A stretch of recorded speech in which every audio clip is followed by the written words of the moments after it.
Hello and welcome to this episode of WWRD, What Would a Regulator Do?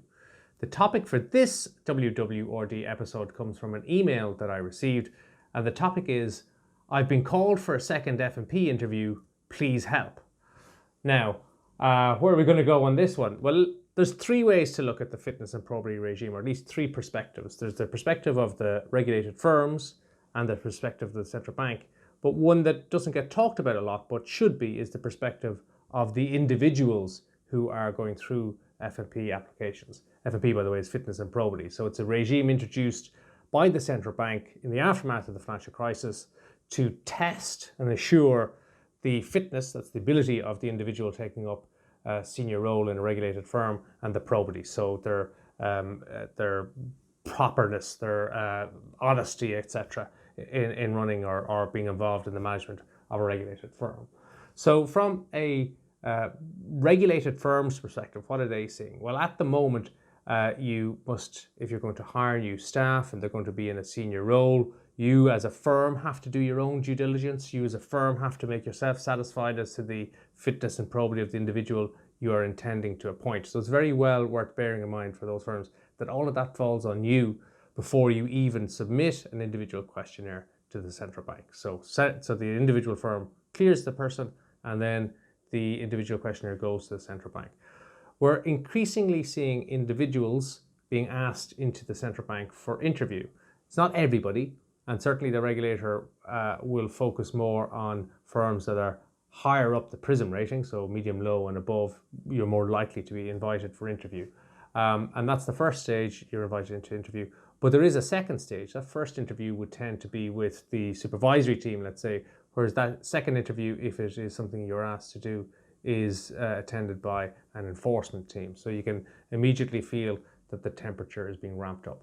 From a firm's perspective then, what do you see? Well, a couple of issues. One is it more difficult to attract and retain talent, where they're feeling like it's quite difficult to get through a fitness and probity process?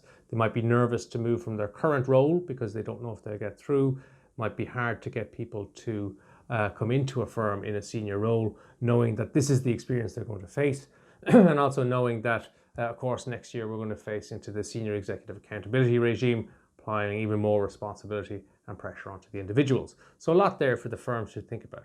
From a regulator's perspective, well, really they want to see that the right people are involved at senior roles in these firms, and it's hard to argue with that.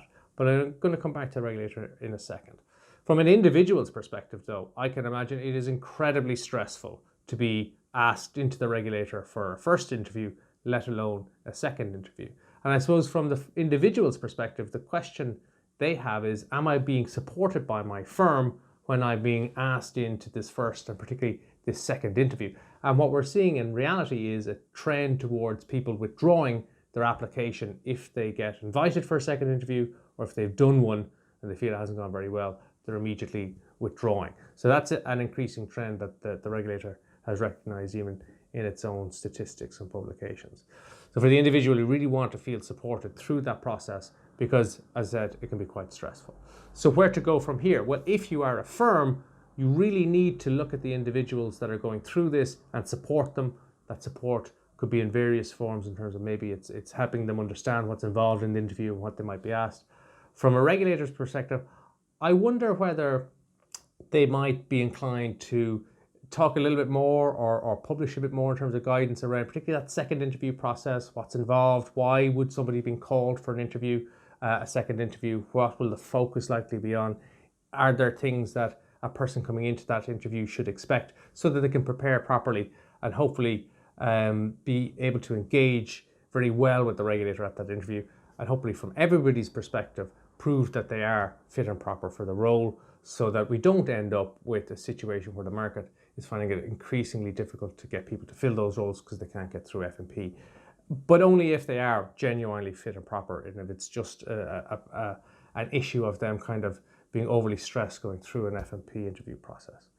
So there's my thoughts on F&P as it stands. It's in a difficult place, but I think the number one takeaway is, please support the individuals who are going through the process. It must be incredibly difficult, and if you're in a senior position, someday it could be you.